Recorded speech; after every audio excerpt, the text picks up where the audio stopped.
বাংলা জবাব চায় বলে একটা শো করো তুমি ঠিকই, কিন্তু আসলে তুমি বিজেপি সিদ্ধান্ত নেয় এইটা তোমার শোটার নাম হওয়া উচিত ছিল।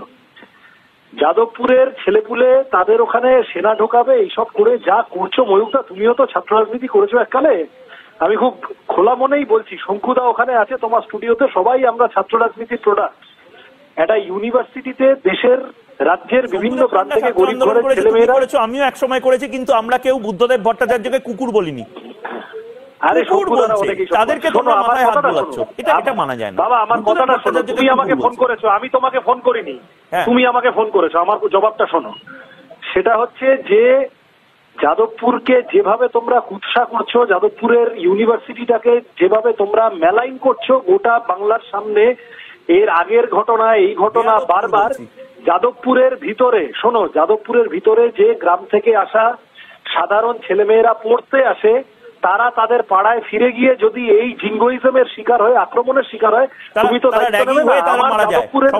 আমি যাদবপুরের ছেলে মেয়েদের আমি অনুরোধ করব তোমার বিরুদ্ধে এফআইআর করতে, তোমার রিপাবলিকের বিরুদ্ধে আমি যাদবপুরের ছেলে মেয়েদের এফআইআর করতে এবং কেস করতে অনুরোধ করব। তোমরা এই অসহিষ্ণুতাকে এমন ভাবে চাগাড় দিচ্ছ যাদবপুর বিশ্ববিদ্যালয়ের ভিতরে, যারা মাওবাদী চিন্তাভাবনার কথাবার্তা বলে তাদের বিরুদ্ধে এফআইআর করবে না, ছেলেমেয়েরা আক্রান্ত হবে। আরে বুদ্ধদেব ভট্টাচার্য তো ছেড়েই দাও, কালকে তো ভারত রাষ্ট্র যারা ধ্বংস করার কথা বলে তাদের বিরুদ্ধে এফআইআর করবে না তোমরা? তো শেহেলা রশিদ নিয়ে যখন কথা হয় তখন তো চুপ করে বসে থাকো।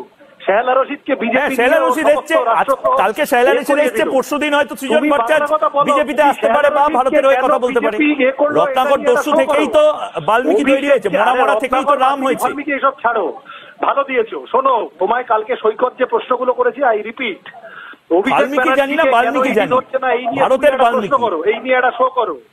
তুমি ভারতের কেউ নও, তুমি হিন্দুদের কেউ নও, তুমি কোন ঠিকানা, কিন্তু তুমি এটা বললে না যে কর্মচারী ভারত রাষ্ট্র ধ্বংস করার কথা যে ছাত্র নেতারা বলছে তাদের এগেইনস্টে তোমরা এফআইআর করবে না। তার মানে ভারত রাষ্ট্র ধ্বংস হোক যে বলছে, সে যতটা সে একটা ফার্স্ট ইয়ারের বাচ্চা, তার অপরাধ যা, তার থেকে অনেক বেশি অপরাধ হচ্ছে যে লোক ভারত রাষ্ট্রের মন্ত্রী হয়ে গলি মারো সালোকো বলে।